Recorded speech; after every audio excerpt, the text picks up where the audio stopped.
Hi, everyone. Welcome to DevRunner. My name is Paul. I'm an endurance runner and an RRCA certified running coach. And this is Subscriber Spotlight, where I have conversations with inspiring athletes to motivate you on your fitness journey.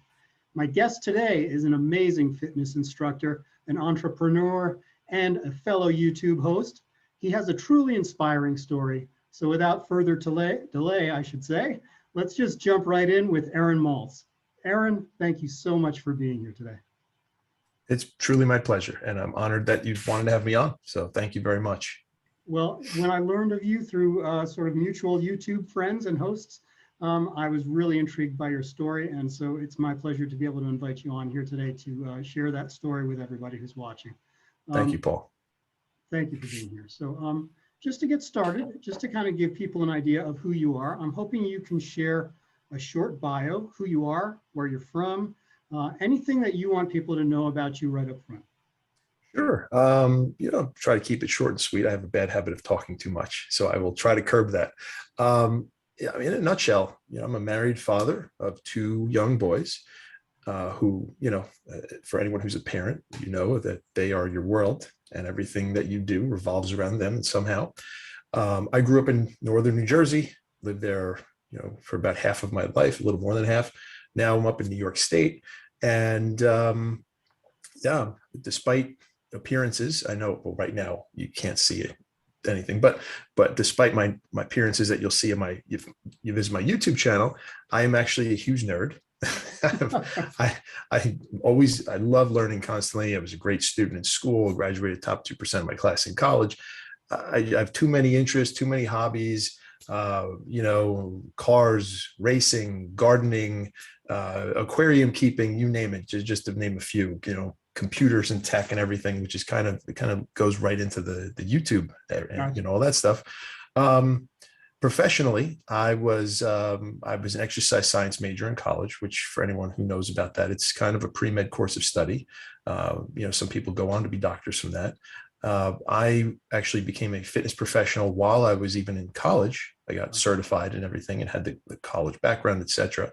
But I had gotten into fitness way back when I was 14 years old, which we'll talk about later.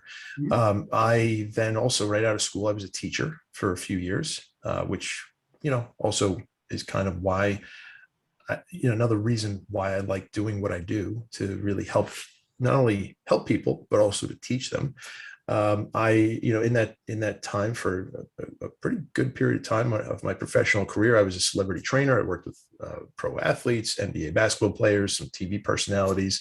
That was a blast, and it was amazing seeing what a big impact I was able to have working with a lot of those high level clients. Yeah. Also worked with hundreds of other people in that time. And, and then I kind of had some other career adventures, derailed for a little bit. I still was loosely in the fitness space during that time. I still occasionally worked with some of my high level clients, but I got into commercial real estate in Manhattan for a number of years.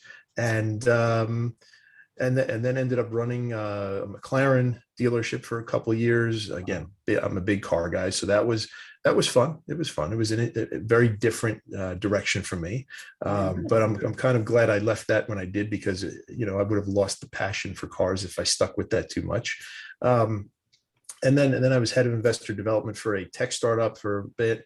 That was an interesting one, and then I ended up coming full circle back to the fitness industry. And again, we'll kind of get into the how, why, and all that stuff behind it. Yeah, exactly. But that was when I kind of came up with the concept of FitLabb about a year and a half or so before the whole world kind of came crumbling down from the thing that we will not name for algorithm reasons. But I can tell you that when I came up with the concept of doing an online fitness platform, app-based, web-based, everything, and making videos, aka FitLab, what it is, right? I had a lot of people saying, "This is nonsense. This is stupid. I don't get it. Online fitness. This is waste of your time." And then when I launched it right around when the beginning of all this nonsense happened, all of a sudden it looked like a genius thing that I kind of came up with. So that's really a bit, a pretty thorough background, on my past and everything, and bringing to the present. Perfect, perfect. So that's a great overview. And what I'm going to do now, Aaron, is I'm going to ask you to go back to the beginning, and I want you to talk a little bit about your athletic background. Anything that you think is significant to where you are now, what motivated you, later on. But yeah, go back as far as you want. Sure. So, well, I guess, I would be remiss if I didn't mention first that my family history of athletics was pretty interesting.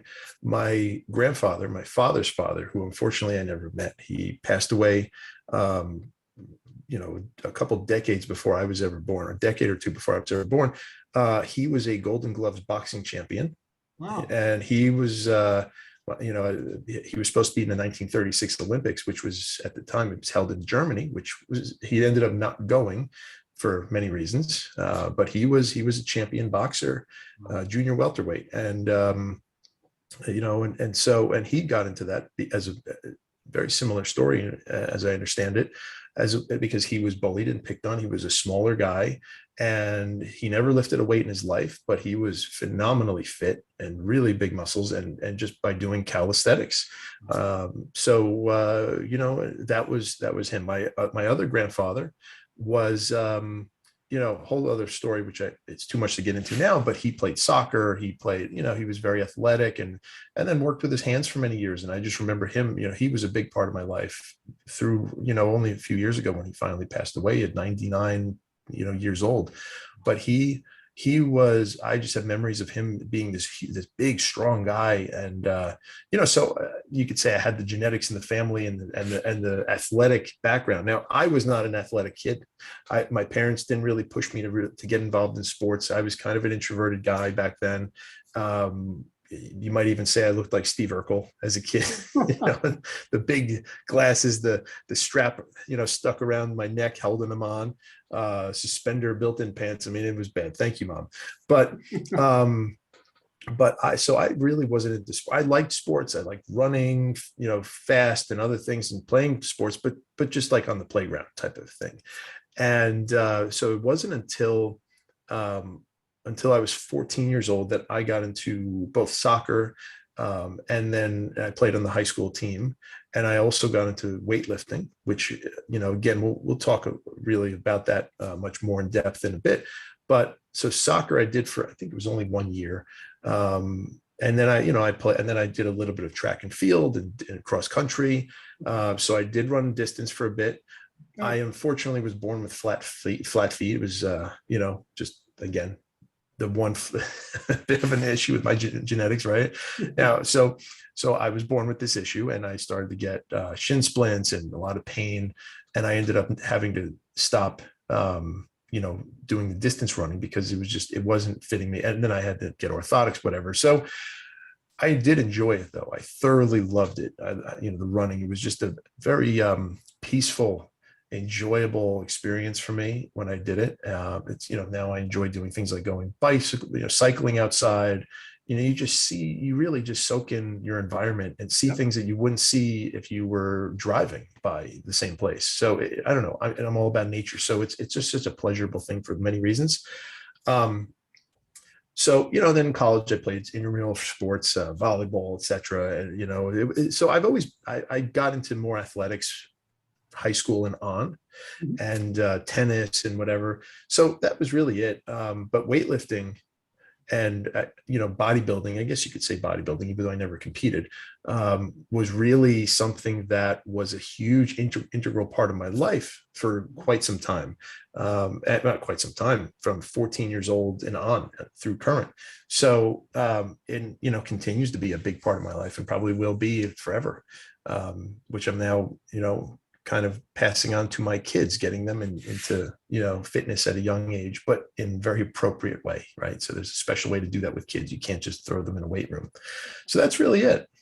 Gotcha. So I'm hoping that you can share the part of your story, right around there where you were like 13, 14 years old. And because there's a lot emotionally here that I think could help a lot of people if you're willing to share that story again here with me. Because I know you got heavily into fitness and especially bodybuilding. as almost a reaction to some of the experiences that you had as an early teen. So I'm hoping you Yes. can share that story. Sure. Yeah, absolutely. Um, so yeah, I mean, I have two videos on my channel. That one is more like dedicated to telling the story. It's short, and another one is just a part of it. But I think it's better to really share the full story here. So, um, like I said, growing up, I was a nerdy looking kid, introverted. I went into the belief that if you treat people with respect and kindness, that they'll do the same back. And we both know that's not always how the real world works, unfortunately. And I learned that, the hard way. And because I stood out for some of the wrong reasons, just being this nerdy looking guy that, and my town, I would say, I can't say it was a rough town, but it had rough parts to the town, and, kids that wanted to be tough guys and whatever. And I was a target because I looked different and I acted different, and I wasn't like all the other kids in a way. Right. So I endured, I would say, starting in fifth grade, but really sixth grade through eighth grade, it was horrible. And I endured some of the worst bullying.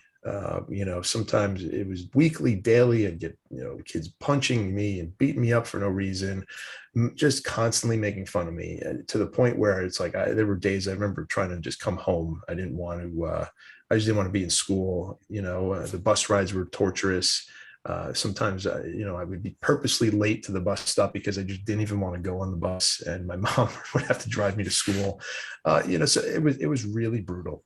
It doesn't, sharing that doesn't really encapsulate the full experience, but it was bad. And so finally, I remember in eighth grade, I got to the point where I didn't even want to wear my glasses anymore. And I would even take them off in class, and even in the hallways. I would bump into stuff. I couldn't see the board because I just didn't want to wear them anymore. I hated being in that role. So unfortunately, that year at some point, there was another boy very much like me, and he committed suicide because he also could not deal with the bullying, and it was terrible. And so that, I remember his name was Jonah. So he, it shook me up. It was very hard. And that kind of woke me up and made me basically say, I'm not going to let this happen to me too, because it easily could have, there were days, plenty of days where I would like cry myself to sleep at night. And I just I didn't have a single friend for 3 years. If you can even imagine what that's like. It was really bad. And I couldn't see the light at the end of the tunnel. So finally, in the summer before ninth grade, I ended up finally standing up to my mom and saying, Mom, because I didn't have the heart to tell her that I didn't want to wear those suspender built-in pants and the glasses, big glasses with whatever. I was begging for years to get contact lenses. They wouldn't do it. I finally said, enough is enough. I'm making my stand. I'm not going to look like Steve Urkel anymore. I'm going to reinvent myself. I'm going to put hair gel in my hair. I'm going to get new clothes, contacts, the whole 9 yards. And I did. And a lot of people didn't recognize me then in ninth grade when I started. And at right around that same time, I also discovered the gym, and I started to work out. And the years of going through that torture and that torment, it kind of came out in the gym productively. Yeah. So instead of getting angry, instead of lashing out at other kids or whatever, I would take out all that, the years and years of pain and the problems that I was dealing with, and I would take it out in the gym. Now, I had no idea that I was, using some principles of resistance training effectively without even knowing it, progressive overload and whatnot. I was pushing myself so hard because it was like that anger that was pent up inside of me was coming out in a productive way. So I would push myself to failure in most sets of many of the working sets I was doing. And I was learning from all the guys around me who were bigger and stronger than me. I would watch and see what they did. They were fooling around, and I was taking it so seriously. Yeah. If the gym was open after school, I was there. And I remember, playing soccer, and some of those kids that bullied me were still trying to bully me. And I finally, I mean, I was getting strong fast because of how hard I was working and regularly, consistently, showing up. And a couple, 2 something months in, I finally had enough, and they were basically like attacking me on the bus and bullying me. I think a kid even stole my one of my watches at during the game, and I finally had enough. And they were going at me on the bus ride back, and I just lost it. And I ended up, it took like 5 kids to pull me off of this one guy. He was crying that he never bothered me again. So the point is, I started to find my strength. I'm not about violence at all. That's not the point. But it's like I was finding my confidence. I was finding my inner and physical strength. Like, wow, I can do this. I can stand up for myself. I don't have to deal with this garbage anymore. And it gave me so much, mentally, physically, emotionally. And it just became a big part of who I was as a person, a big part of my life. It even came to really define me to a large extent. So in a nutshell, I could say that, weightlifting kind of saved my life in many ways.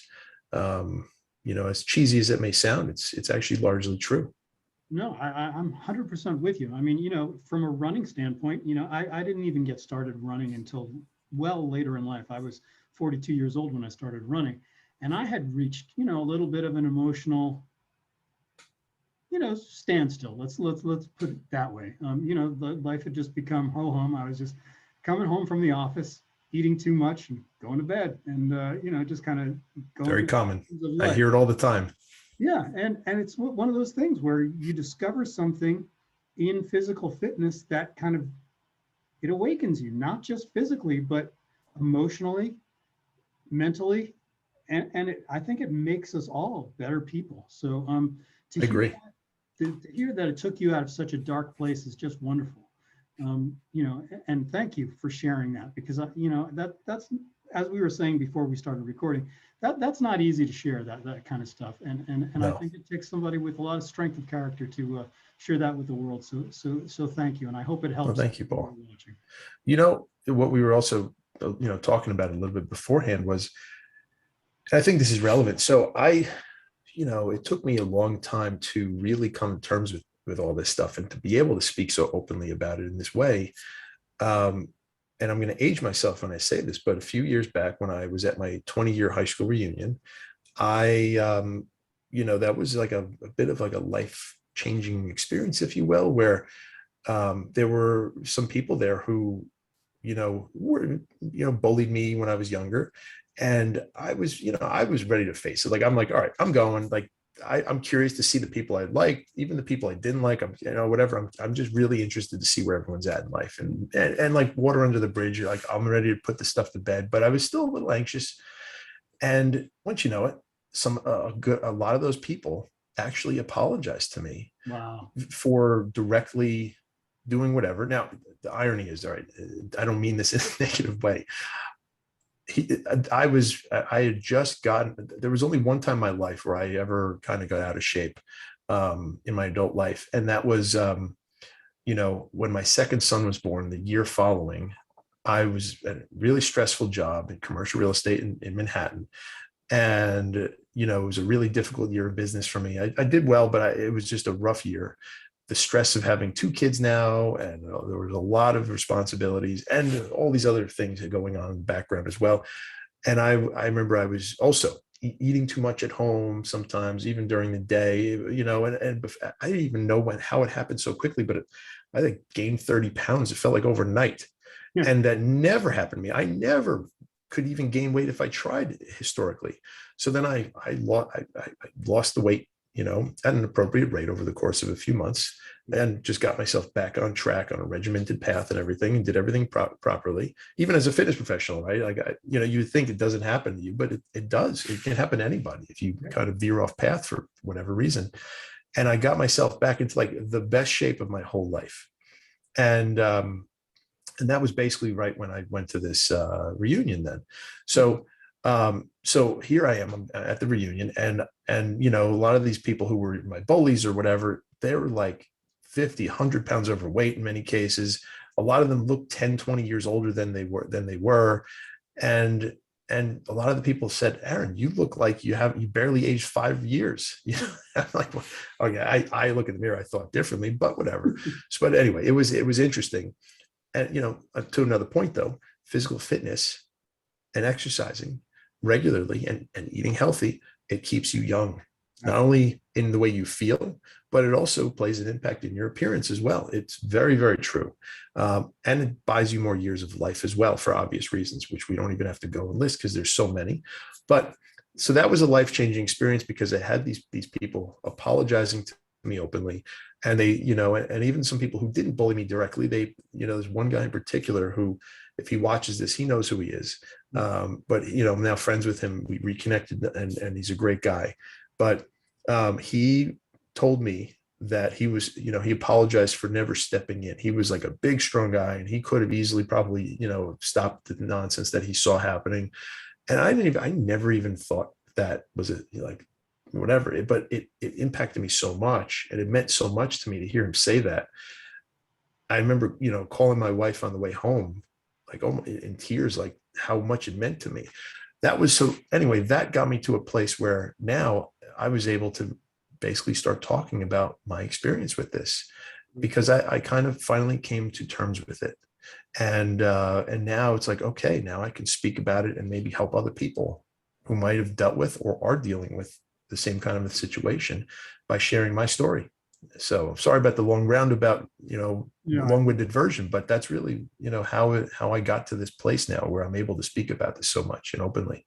I think that's wonderful. And I don't think it was long-winded at all. I think it was, you know, like a heartfelt story. And I know it's going to help people, whether or not they've been through bullying themselves in any kind of bad way in their lives. I think it helps other people to understand just what a possibly devastating set of events it is to go through something like that. And again, you're a living proof that it can be turned around, that you can live a wonderful life and you can become a shining light to others to help them rise above. So again, thank you, Aaron. You know, my pleasure. You know what? I guess the message about this whole thing, this whole chapter of my life and how things improved is that I wish that other boy was able to learn and know this at the time. But there's always a light at the end of the tunnel, whether you can see it or not. Okay. A lot of people, everyone goes through hard times in life to varying degrees and all different stories in all different ways.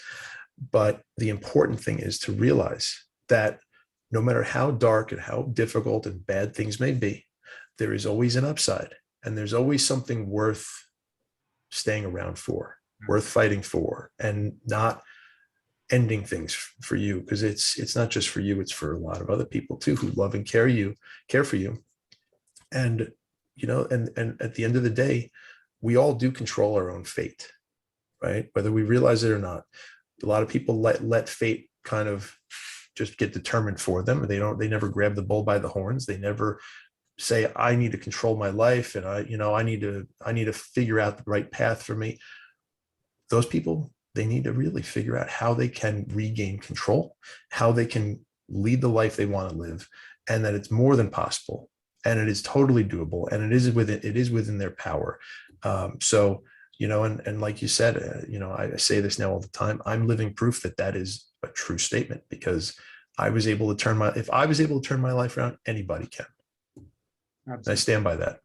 Absolutely. Wonderful, wonderful, wonderful advice. Your story of becoming a fitness instructor and moving to the corporate world and back again is very interesting to me. So I'm hoping you can walk us through that journey and talk about sort of the more relevant things that you learned along the way. Sure. So, yeah, you know, I think that I got into the corporate world really for the wrong reasons. I think it was, you know, something that, you know, I think societal pressures were put on me to, you know, to do more with my life, to, you know, and it's interesting that's what society was saying, to do more with your life, when I was doing what I loved. And what I was very good at, and, you know, what was genuine and true to me, but whatever, you know, society is what it is. So, you know, and the promise of much bigger money was there, and ended up being true, right? So those, the financial upside, all these other things were reasons why I, even though I was making a very nice living already in my 20s from what I was doing. So I did, for the most part, jumped ship. And like I said, I still did have some clients that I worked with kind of casually, some of my bigger clients that I would work with. Like I had, a couple NBA guys that I worked with, one of which especially would, even when he got traded to different teams, he would, come and get a place in Manhattan for the summer and the off season, just so he could work with me and build up in the off season and come into the, the next NBA season, hitting the ground running, bigger and stronger and more prepared because of it. And I would literally go after work and to his apartment building where he had the full gym set up and train him in the evening, in my suit and everything, or, until he said, no more training me in your suit. You got to change your clothes. So I have to bring a duffel bag and change into, more appropriate clothes. Anyway, it was kind of funny, but getting back to the corporate world. So like I said, I think I kind of did that for some of the wrong reasons. I was good at it. I wasn't the best at it. I learned a tremendous amount about marketing. I learned a lot about business in general. A lot of my clients when I was in commercial real estate were either CEOs and CFOs of companies, some of which were really big companies and organizations. And also, my other clients in many cases were the owners of some of these big, commercial office buildings in the city. So it opened up my world to a whole nother realm of people. And, now I came from, growing up where I didn't have much exposure to people like that in my town, though through being a trainer, I started to, in many ways, in many cases. But then, in commercial real estate, I started as a property manager, a commercial property manager, and I'd learned from the ground up. So I was, doing purposely, intentionally doing things that a lot of other people in my role might deem beneath them. I was working with the guys that worked for me, doing whatever you might consider remedial tasks because I wanted to learn from the ground up. And so I knew what it took to do their job so that I wouldn't be asking them to do something that I didn't do myself or didn't know what it took to do myself or how long it would take to complete a job or whatever. So, and then when I was a broker in the city, I just got so many interesting skill sets from that experience. So as much as I didn't like it and, it was something, it wasn't true to me who I was. And it was really a dog eat dog world, where you're swimming with great white sharks. It was really, if you've ever seen, well, I don't even want to go there, but it was a really difficult experience overall. Right. So I finally, after getting stabbed in the back by people and having so much stuff that was going on, I'm like, all right, I had enough. And a unique opportunity presented itself. And like I said, I'm a big car guy. I have been since I was basically born. I always tell people I was basically born with a Matchbox car in my hand. And so I landed a unique opportunity running a McLaren dealership. Okay. The British sports car company, not the stroller company. Right. And I used to get that from people who weren't car people, like, you sell strollers? No, I'm literally selling, like, I'm running the business that sells, these, several $100,000 sports cars. So it was, but a lot of people didn't even know or hear of them at the time. So I did that for a couple of years. And without going into any other detail, like, it was such a fun experience for quite some time until there were things that weren't so fun. And again, it's not about having fun, but it's about doing what you're meant to do. And that job had me working 6 to 7 days a week. I had two young kids at home. It was close to home, 20 minutes away, much closer than the city, but I was never seeing my family. And I felt like I was missing so much time, that golden time when my kids were really young. I was constantly feeling like I'm falling further and further behind in everything I had wanted to do or had to do in life. I had like very little free time, if any time for myself. Still getting to the gym every day, no excuses. I would purposely pack a bag, and on my way home, I'd go to the gym and then come home and eat dinner and see my kids and put them to bed. But it was rough. So that finally ended. And then, And then I didn't really know what to do. And I had a little time in between, landed this gig as the head of investor development for a tech startup. I talked about this a little bit already. And that ended after about 6 months, got stabbed in the back. And then I finally was like, I don't know what to do next. That wasn't genuine to me. I was good at it, but it wasn't who I was. I had all these great contacts, which made me successful at it, but like, I don't know what to do. And I thought the door was kind of closed to getting into fitness again as a career. I started meeting with this business coach, right? And I was on a mission. Well, after, it took me about a month to really get myself to the point where I wanted to really figure out everything again, because I was really, really upset. And I would meet with this guy twice a week, and I was determined to figure out my life and what direction I was going to go in. And I was deconstructing myself, over the course of this next month in these sessions and in general. And I kept coming back to fitness. This is my passion. This is what drives me. This was a huge, massive part of my life. But I didn't want to be a trainer in person anymore, because that to me was very limiting in many ways, right? If I get injured now, at the time I already had 2 herniated discs in my lumbar spine. So being on my feet like that all day and spotting people and whatnot it wasn't a good option, because I was positive I would get injured at some point, and then be out of work for whatever period of time. And also I looked at that as just limiting, even income wise, and how many people I would be able to help and make a difference for in their lives. And I realized that online was going to be the future of this industry. And that's where the concept of FitLabb was born, and creating this online platform. And, where I am able to reach a great many more people. 4,000 subscribers now, basically, on my YouTube channel. And, and I'm able to work with clients all around the entire country and around the world on my platform, where I literally work with them one-on-one. And even though it's through an app, it's extremely personal. So it's a very interesting thing. And I invested myself fully into it. I said, this is what I'm going to do. And by the way, a little funny aside, when I did declare that I was going to do this and make videos and everything, I had a bad history of making god awful videos on vacations and stuff with these old camcorders. I was always into photography. I also didn't say this before. I was a fitness model in my early to mid 20s. So I was on the other side of the camera, right? Which involves a little acting as well, which I never considered myself a great actor, but whatever. But, so I learned a lot from that.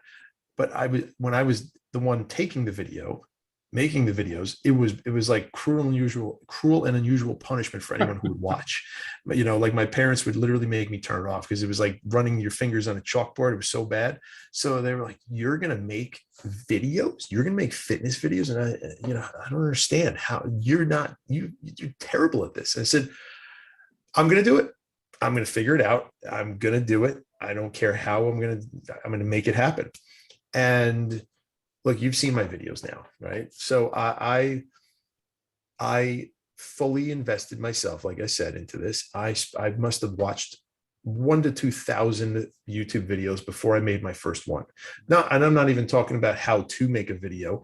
I'm just talking about studying what was a good video, what was a bad video, what made one interesting, what made one boring, et cetera, et cetera. And not just in fitness, but in every discipline, because I was intent on figuring out, well, how do people make good quality videos? Because I also knew that the fitness space was extremely flooded.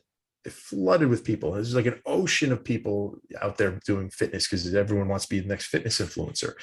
And so I knew that the only way to stand out was by coming out of the gates with some higher level of quality, and then continue increasing as time went on. And that's exactly what I did. Even though I'm embarrassed of my very first video now, if you go back and watch it, it's like I cringe. I can't even watch that one anymore. But and I'm glad it's kind of buried in my channel now. But that was still high quality for a first video, for most people. But and then every video from that point on, I made these leaps and bounds in the production quality and the way I presented myself and the way I speak more comfortably on camera with each successive video. And now I make like movies. So anyway, I'm getting off subject, I know, but that's really how the transition happened. And I used my marketing experience from both McLaren and commercial real estate, and my, and whatever experience I gained from just even being on social media on a personal level, to really leverage this and learn how to do this effectively. And that's really it. And I haven't looked back ever since. Well, I think you're doing a wonderful job. The quality of your stuff, let me just back it up, is amazing. And Thank one you. of the things that, like, once I discovered you, as a person, a fellow YouTuber, once I discovered your videos, I was like, wow, this is some higher quality stuff. I can't wait to get the opportunity to get to know you a little better. So I appreciate that, Paul. By the way, people think when they watch my stuff, they think I have a whole film crew videoing for me. They think I have an editing crew producing everything. I literally do this all myself, right where I'm sitting right now on my computer. And I couldn't tell you fully how I do it because I'm still figuring it out as I go, but it takes me, each video takes me between 100 and 200 hours to make. Wow. From start to finish, from scripting, planning, recording, several hours of recording, usually even sometimes more than one day of actually filming, because I'll do it all different locations and different. I usually have 3 to 4 cameras filming at any given point in time, automated sliders and jibs and whatever, movements to make it look like someone's actually recording me, moving the camera when they're not, it's just an automated robot. So it's, it's been, and I love it. It's a labor of love. It's something I enjoy doing, especially if I know that people are getting something positive out of it and they're enjoying watching it, then it's well worth all the effort. Gotcha. Although I am committed to changing my ways and making the production time much, much shorter, because I need to make more videos. I got you. Or I'm never going to keep growing. Yeah, it's one of those things where you always got to try to find the balance. And I'm sort of growing from the other direction. I just started with this thing and hoping for the best. And I'm there you go. slowly realizing that, personality and better video production goes a long way. So, and you're a shining. But you also have like what, 100 videos or something, right? How many do you have now? Yeah, I don't know. It's a lot. It's a lot more than me. I have 20 or 21 to date. And you vastly outnumber me, and you probably have tons more views than I do also. So, that speaks a lot to you as well. And you're able to help more people because of that. Well, I appreciate you saying so, sir. While we're kind of on the subject of helping people, especially out there in YouTube land, I do want to ask one question to bring this around to sort of my realm of running. Sure. I know that you are not so much a runner because of your situation, but I still think that you are the perfect person to address this particular subject for runners. In the last year, maybe year and a half, it's become sort of like, I hope it's not a trendy thing. I hope it's something that remains a permanent part of sort of a run coach's awareness. But runners and coaches have become far more aware in the last little while about the importance of strength training in order to become more resilient to injury and to become more able to achieve peak performance in general as a runner, especially as an endurance runner, because I know like shorter distance runners have long known the importance of strength work. But I'm hoping you can like share sort of the biggest takeaways. Why is it so important for even endurance runners to strength train? Yeah. So, I think there's a few reasons why. First of all, let me just say this. Anyone and everybody should be doing some form of resistance strength training. It's something that literally can and will benefit every single person on this earth. So let's just get that out there right now. So, and a lot of these reasons apply not only to distance runners, but to everybody as well. So it's, so obviously injury prevention is the number one big reason that comes to mind, right? Because, I think it's about, there's a statistic that about 50%, about half of all runners, distance runners, are going to get an injury at some point. Yeah, probably directly stemming from 1 year from their, their running. And a lot of that is, really due to just overuse injuries, maybe not having, your tendon, maybe a tendon or ligament, or even some muscle imbalances, but tendon ligaments are maybe not as strong as they could or should be. There's, maybe one part of your leg is stronger than the other, like your hamstring, your quad dominant. It could be any number of reasons, right?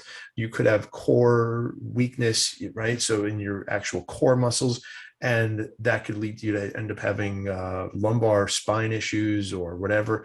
I mean, there's any number of reasons, longer than I can even list right here. But, so there's the obvious: strength training your legs, your calves are huge, right? To prevent, various issues that can happen, right, from running.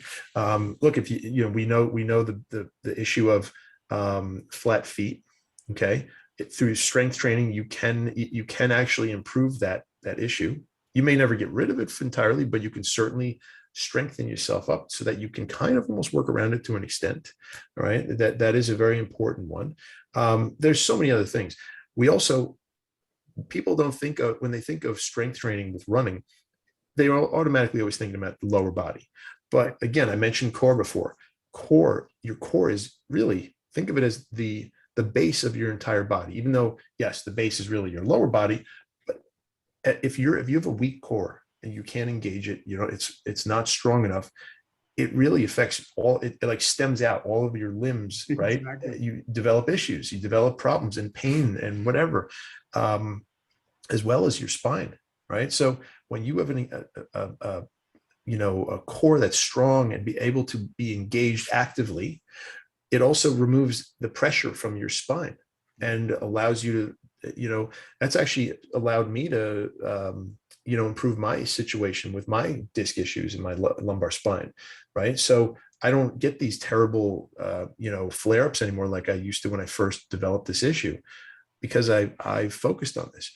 Even your upper body, look, running, think about the movement, right? The movement pattern, your arms. It actually can even be helpful from a momentum standpoint to have a little bit more muscle in your upper body and your arms, right, when you're running. So that's just one of a handful of many, many reasons from, an injury prevention and functional standpoint. Then, let's be honest, right? So when someone is a distance runner, and if they don't, you're burning tons of calories, it's actually hard to even eat to fuel, to keep up with the amount of calories you're burning. If you're a distance runner and you're running on a regular basis like that, it can be difficult at times. So losing lean muscle mass on your body can actually become an issue when you're a real, serious, runner, which is where strength training and resistance training comes into play as well, to at very least maintain what you have. Okay. Well, so, maybe even build a little bit. So, and again, there's no one on earth that can't benefit from this. So, lifting also, weight training also does help our muscles, tendons, and ligaments get stronger and also more resilient. And in some cases, even more, pliable for different things. Some sort of explosive training. Again, this is higher level stuff, but plyometrics and doing squats, doing deadlifts, training the posterior chain, and also somewhat of an explosive movement. And, again, also it has to be appropriate for the person as an individual, can help you in your running ability, right? And be more competitive in some cases. And the last thing that kind of comes to mind, and again, this is not just runners, this is for everyone, bone density issues, right? So now runners tend to be better off in terms of bone density because of in terms of their legs and even maybe their spine and hips, just because of the pounding, right? So pounding the pavement or wherever you're running, that pounding is going to actually help maintain and maybe even improve your bone density in the parts of your body that it's affecting directly. However, what about your upper body? Okay, so that's where it gets neglected, and you may end up with, if you're prone to it, especially genetically, family history, or for whatever other reason, resistance training has a absolute direct correlation to improved maintenance of or improved bone density over time. So, it's just another one of many reasons why I think it's so important. And it's just going to help your performance as well. It really will. Exactly. Aaron, let me just tell you right now, that last 5 minutes of talking from you is, I'm going to use that in so many places because you did a great job of encapsulating exactly for all those different reasons why everybody should be strength training, especially endurance runners. It's something as a run coach myself, I feel like I'm constantly trying to get newer runners to take it seriously and to get into the gym at least twice a week. Not to get huge, like to try to get them past the idea of, you want to be a runner. We're not Yes. trying to get you to be massive No. and muscle bound. We're trying to make you resistant to those injuries. We're trying to get you strong enough so that you can hold a proper running form when you're 20 miles into the run, so that you don't break down and put yourself even deeper at risk for an injury. So, I want to say two things here. Number one, and I think this is a common misconception in the industry and in general by most people. Everyone thinks if they lift weights, they're going to just get huge muscles. Let me tell you, if it was that easy, I wouldn't have a job, right? Anyone who just lifted up a can of soup would just have these giant biceps, right? It is not so easy. You have to work your butt off for it. You do. It's just like running. You have to be consistent and whatever.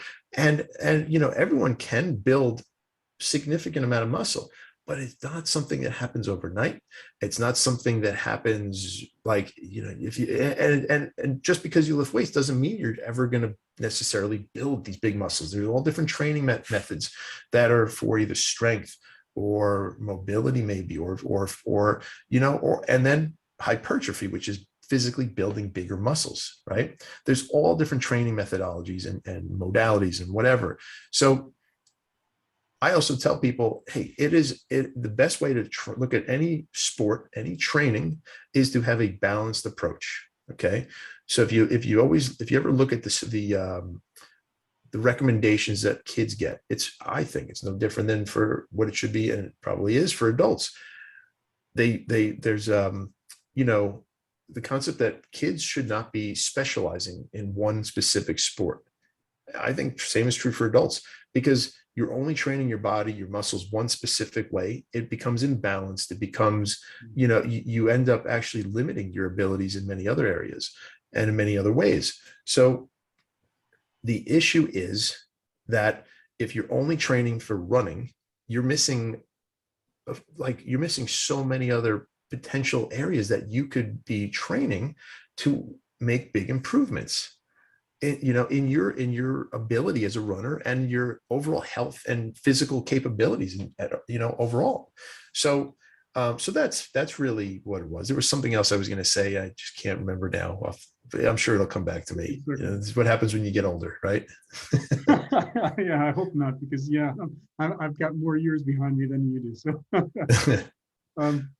so Aaron, I think you make a great point there. I'd just like to add a little bit to that, because one thing, when you're kind of in the running world, like I'm so deep into it, you hear so much about, even if you don't want to be sort of a competitive runner, if you're just running for health, it sets up a great baseline for you so that you can become a better athlete in whatever other disciplines you decide to pursue.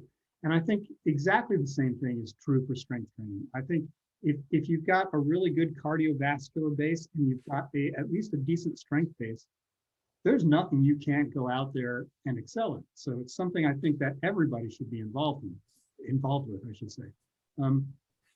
But yeah, I think you nailed it. I think you got it all into a nice little neat nutshell there and wrapped it in a bow. So I'm going to read that little clip from you over and over again.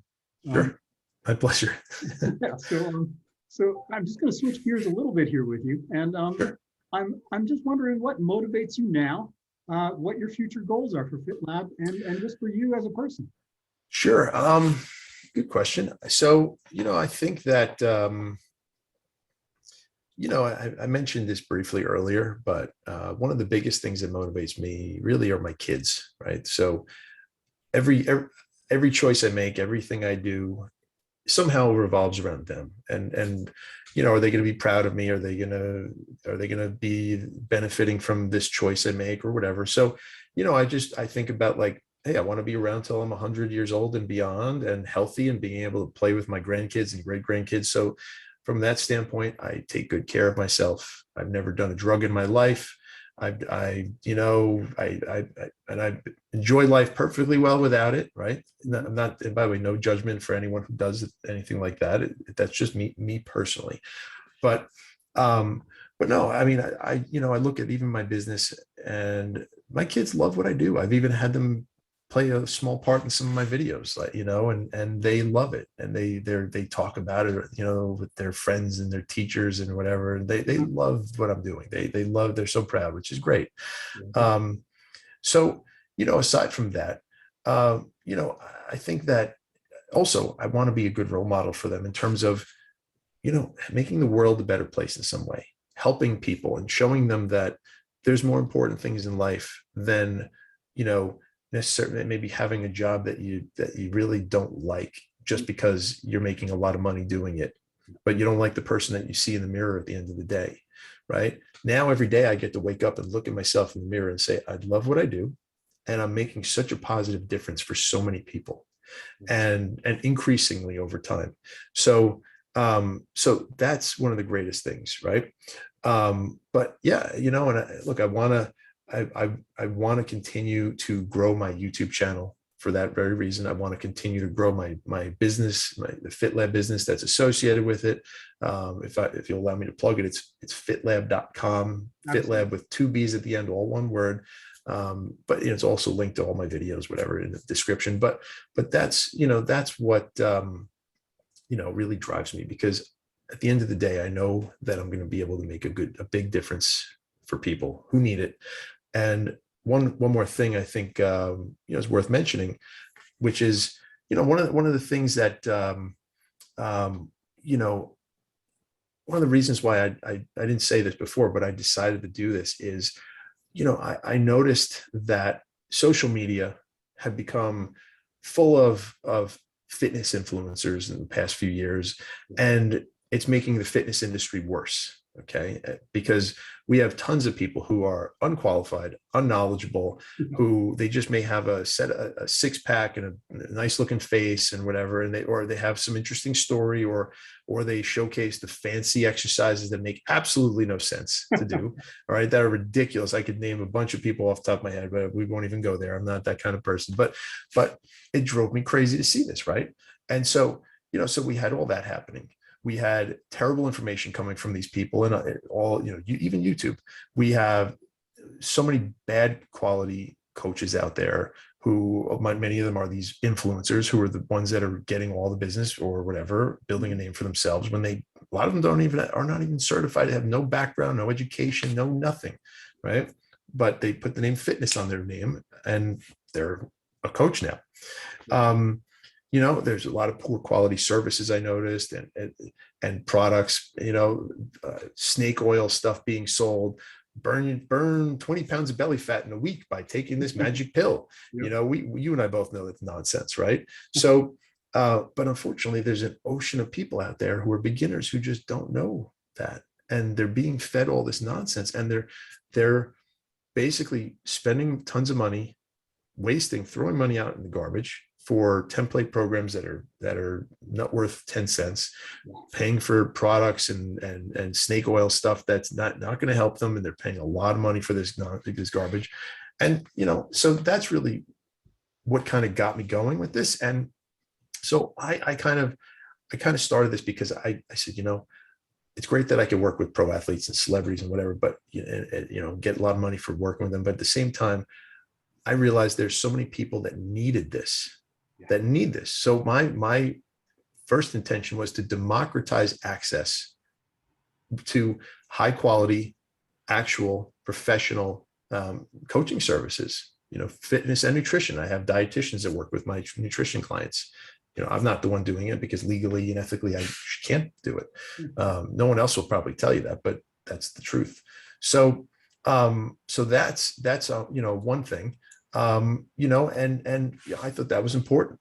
So, and then, the second thing is, and we kind of spoke here and there about this over, recently, but really to help people reach their goals by using the safest and most effective methods. So there's never going to be a fancy thing that I show, fancy exercise. If that's your thing, and I'm not your guy, right? I'm not the channel you want to follow. I'm not the person you want to hire.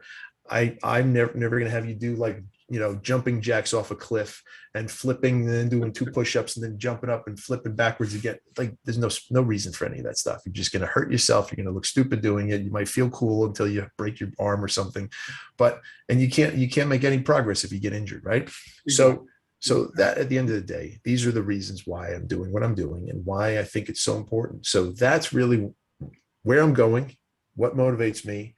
And at the end of the day, I really want to make a big positive impact in the entire industry as I grow my reach further, and to end this constant flow of nonsense that is out there. Because at the end of the day, it's just doing everybody a terrible disservice if this perpetuates. I'm absolutely with you, because unfortunately the same thing is true in the running space too. So, there's a lot of noise out there, and oh yeah. It's one of those things. That's why I wanted to become certified as a coach myself, is because I wanted to be sure that I shared nothing that was going to cause any harm. I want to know the tried and true science tested means of getting people to where they want to go in a safe way. So, and like me, I'm sure you also do the same thing. Like when you make a video, I'm sure you research thoroughly, even though you're an expert already. I research everything, even though I'm an expert. I know everything about what I'm talking about, because I don't want to give even an ounce of bad information. Exactly. And not only that, we have to be adaptable, check our egos at the door as professionals, and realize that, new science comes out, new things happen, and constantly learning, constantly adapting, even maybe our own coaching methods or what we even follow and subscribe to in our methodologies, because you have to be adaptable. Exactly. In life, in your career, in fitness, in anything, to be successful. Exactly. And I think what makes it so exciting for me as a coach is the fact that it is always changing and there is something new to learn every day. So absolutely, it's absolutely wonderful to be able to pass the latest and greatest proven keyword to everyone. So with that, Aaron, I want to ask like one last question before we get into just kind of sharing your social media contact information. I would like you to choose a favorite piece. It doesn't have to be like sort of the top of the mountain, but a favorite piece of advice that you could pass on to people who are aspiring to get themselves into shape. Sure. I think it's a great one, actually. So I would say this, there's no better time to start a fitness journey or even improving wherever you're at currently than now, right? I constantly hear, I use this term in a lot of my videos, the couch of doom, getting off the couch of doom. What we all know, once you sit on that couch of doom, that thing is deadly and you're not going to get off of it. It's very hard. You have to have extremely strong willpower to get back up off that couch and get out and work out or run or lift weights or whatever it is that you want to do. Yep. So, and it's so easy to make excuses and to say, I'm going to start this whole thing on Monday or next month, the first day of the month, June or July or whatever it is, or January 1st. There's nothing holding you back from doing it today. Why wait till a certain artificial date, right? So there's no better time to start than now, because if you don't start now, you're never going to start. There's always going to be another excuse. There's always going to be another thing. And, and I would say, the best way to start, people tend to think, I actually spoke extensively about this in my most recent video, which was, why you're going to fail in your fitness, goals and whatever. And it's actually a positive video, but the title looked negative, but it's actually really positive. And it's really all about breaking through this mindset of this black and white idea that if you're going to start a fitness journey, you've got to go crazy hard all the right way. And that is the sure kiss of death when it comes to being successful in the fitness journey and sustaining it, right? It's really all about making small, appropriate changes to your lifestyle. If you are totally sedentary, get up and just start walking 10, 15 minutes a day. Maybe see if you can do 2 push-ups, 5 push-ups. Just start small. Start small and continue building onto it, right? And if you do too much too soon, you're going to be so sore, you won't be able to move, sit on a toilet, walk up or down stairs. Like, you will lose those abilities, and you're going to hate life for a few days. So you have to really start at an appropriate place for you and build up to it over time, and that will ensure success. You will enjoy it so much more, and therefore you'll stick with it. Yeah, Aaron, I think the points that you make about just starting now are really, truly important, because first of all, there's never a perfect moment. Anybody who's looking for that sort of the stars to align before they decide to get in shape, they'll be waiting a lifetime. You just have to start. Yes, they will. Yeah, you just got to get started. For the same, for me, I was 42 years old when I began running. And it was one of those things where I had to make a decision. I was starting to develop some risky health problems.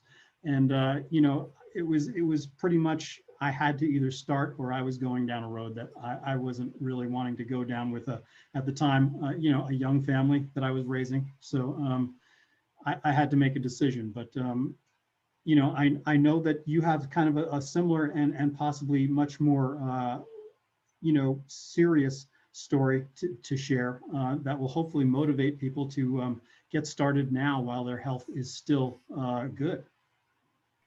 Yeah. So this is something that I've barely talked about publicly before. So, and it's one of the reasons why in a lot of my videos, I don't lift heavy weights. It's not just because of the filming process, but it's also for this reason. So I used to be incredibly strong. I felt like I was Superman in my 20s. I was squatting over 500 pounds. I mean, I had bench pressing over 300 pounds. I was just incredibly strong. Well, okay, now fast forward till I think I was, it was in 2012, late 2011 and going into 2012. Again, I was back in this job as a commercial real estate broker, a very stressful job. And I was having these heart palpitations, and it almost felt like my heart was skipping a beat, almost like what you would expect to feel when you have AFib. Okay. And mind you, I was about 32 or so years old at the time, give or take, right around that age. And so it was a very uncomfortable and even scary feeling. I'm like, what's going on? Wait, something's wrong. So I went to get checked out by my physician, and they said, yeah, you have a regular heart irregularity in your heartbeat. It's like skipping every fifth beat. And, so they said, you need to go to a cardiologist like now and find out what's going on. Wow. So I went to to Columbia, to the head of cardiology there. I got lucky. I got an appointment with this guy, and they did the full workup.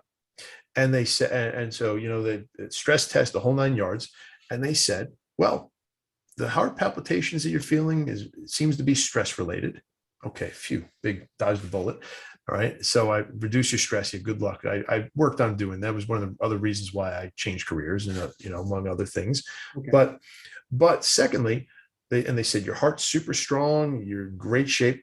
But we discovered something unexpected. You were born with a heart defect, a congenital heart defect that is incredibly dangerous. And it's called a bicuspid aortic valve. You're supposed to have a tricuspid aortic valve. Now, if you don't know what that means, it basically means tricuspid valve means you have like three valves, they open and close, and there's three parts, three leaflets that open from your aorta. Mine, I have two. Okay. Doesn't sound like it's a terrible thing, right? But it puts you, number one, the minor part of it is I probably will have at some point, hopefully not, have to have valve replacement surgery, right? Or at a much younger age than I would have if I have to. But number two, right now I have no issue with it, right? It's like, not a problem. But the bigger, more dangerous and life-threatening issue is that, if you ever hear of athletes who just drop dead on the field in the middle of a fairly intense practice or game, this is largely what it's caused by. Now, less than 1% of the population is born with this. I guess this was my version of winning the lottery. Thank you. So I heard this, and the doctor said, and knowing that I was a bodybuilder and everything, and lift weights is like a big part of my life, said, you have to stop lifting weights. You're lucky you haven't had, because it basically creates potentially creates an aortic dissection. Like you get an aneurysm that forms, and then it just blows out, right? From the pressure and weightlifting, we all know, if you lift heavy weights, a lot of pressure builds up inside of you in your veins, arteries, and everything as well. So this is another reason why you have to breathe properly. Don't hold your breath when you lift weights, because the pressure builds up excessively when you hold your breath. All right, whole nother story. But I said, this is not an option. This is what I do. This is my life, my passion, who I am. Like, it defines me. Like, I can't just give up weightlifting. And they're like, well, we came to a reasonable agreement, me and the doctor. And he said, you can continue doing it if you lift much lighter weights, much more moderate, lighter weights. And okay, it was a hard pill to swallow. It honestly was. I mean, you know, if you're not a weightlifter, it's hard to understand. But if you're a runner and someone tells you can't run anymore, exactly, it's a comparable thing, right? So my whole point of sharing this is I could have used that, or my 2 herniated lumbar discs that I got almost around the same time, maybe a year prior to that, as an excuse for why I shouldn't or can just sit on the couch of doom and not exercise anymore. And I'm going to sit and eat bonbons and watch Netflix all day and do whatever and just play video games and live a sedentary life. You know, and some people would say, oh, that's a nice excuse. I said, you know what? I'm not going to let this beat me. I'm going to find a way around this hurdle, and I'm going to continue to still stay motivated and positive and productive and chasing what I know I am meant to do and what I enjoy doing in life. So that's the real reason why I wanted to share that. I thought it was interesting and maybe even important, because, you know, look, we all have hurdles in life. We all have challenges. We all have things that happen. Okay. You know, even early on, getting into the gym, starting the weightlift, you know what? That was hard. Not only because I didn't know what the hell I was doing, but because the bullies were the ones that were in the weight room. I had to go it was like going into the lion's den, where all those guys who bullied me were there. And I had to throw myself into that room, knowing I'm facing up with all these guys who are potentially going to beat me up or try to bully me while I'm in there. So doing things that are hard are sometimes the best and most important things we can do in life. Things that challenge us to make us better, to push us to become a better, stronger, better version of ourselves in some way, shape, or form. And, you know, nothing in life that's easy is ever really worth doing. It's the things that challenge you, that make you grow, that make you improve in some way, shape, or form in life, right?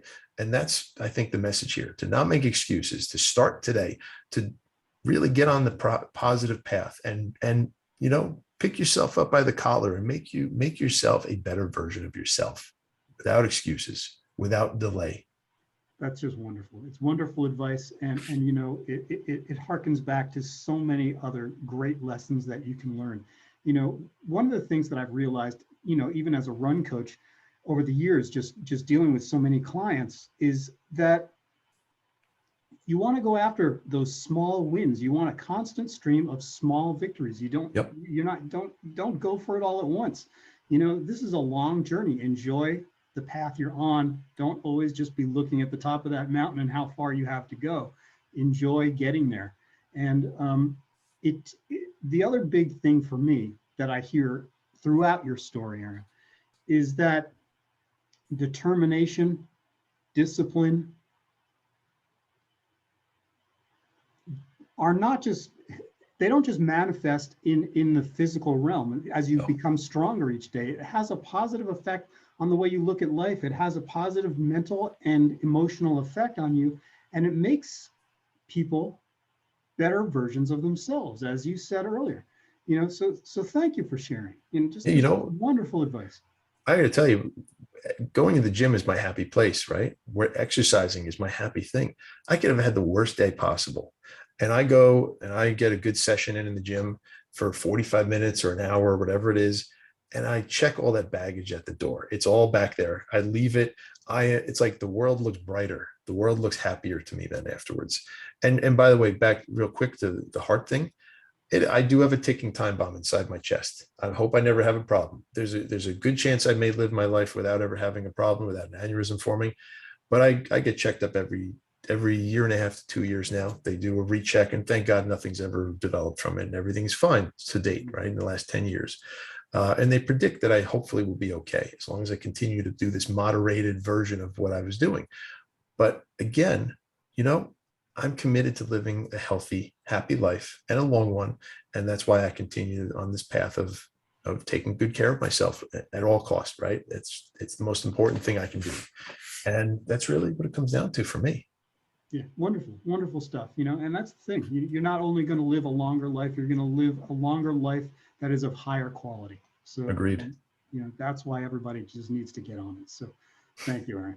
So with that said, I would also advise people to, if you want to get advice from anyone online, on social media, or hire a coach of any sort, any discipline, any whatever, make sure you research, make sure you know that they're not just a pretty face or a great six-pack or whatever, that they actually know what they're doing, that they have your best interest in mind, that they're actually invested in you, and that they have the experience and knowledge and platform, or even their content is valuable and value adding. So, I think a big problem with beginners is that they just follow whoever has the biggest, following, and assume like that they're the best out there. And it's totally false, as we both know. A lot of the time, big people with the biggest following give out the worst information. So, because they do the fantastical stuff and the fancy exercises. So these are all things that I would say are really important for anyone who's really just starting out, or who wants to better themselves in some way, or take things to the next level. Just make sure you know where you're getting your information from, and start and move at an appropriate pace for you. So I think that's all important stuff. Well, I think that's really solid advice, Aaron, and it points back to why I wanted to shine the spotlight on you for this interview. And all I can say at this point is, everybody who's watching this, the reason you sat through this entire conversation is because you found it very interesting, and because you've realized that Aaron is the real deal. So, Aaron, I'm hoping at this point that you can share. Well, let's just go after all of your social media outlets, and Sure. everything that you say here, I will share in the show notes below, so that people can they're just a click away, because I want everybody to discover not just your YouTube channel, but everything that you talk about right now. Sure, yeah, you can find me on YouTube, is my main platform where I'm on right now, and I hope to be making many more videos going forward, and a quicker pace, because that's necessary. I'm very much aware of that, and it's simply FitLabb, all right, FITLABB. So my Instagram, someone actually took FitLabb, so I'm a defunct company. So unfortunately, I'm now on Instagram known as _FitLab for the time being, but that's where I am there. I have a Twitter and TikTok account. Not a big fan of TikTok. I don't use them really, but I'm FitLab on both of those too, I believe. Cool. Nothing to really follow on either of them just yet, but that's really it. And then there's my website, fitlab.com, FITLABB.com. And feel free to go and check it out and see what I'm doing. And I put a lot of time and effort into developing that whole thing. And, again, it's a labor of love. So I would love for anyone to go take a look and see what I'm up to. Well, thank you so much for sharing that. And as I said earlier, I will share all of those links in the show notes below, because I want as many people to discover your outlets on social media as possible. Because Aaron, again, I'm going to say it, I think you're a great guy. I think you're a really positive force out there. And I think you're sharing high quality information for anybody who wants to get themselves into shape. So, it's been my pleasure talking with you tonight. So thank you just so much for being here. Thank you very much. Thank you very much, Paul. It means a lot to me. And, I have a tremendous amount of respect for you as well. So, it means especially a lot to hear you say that. So thank you very much too. And, this was great. A lot of fun. And I hope that we added a lot of value to your viewers tonight.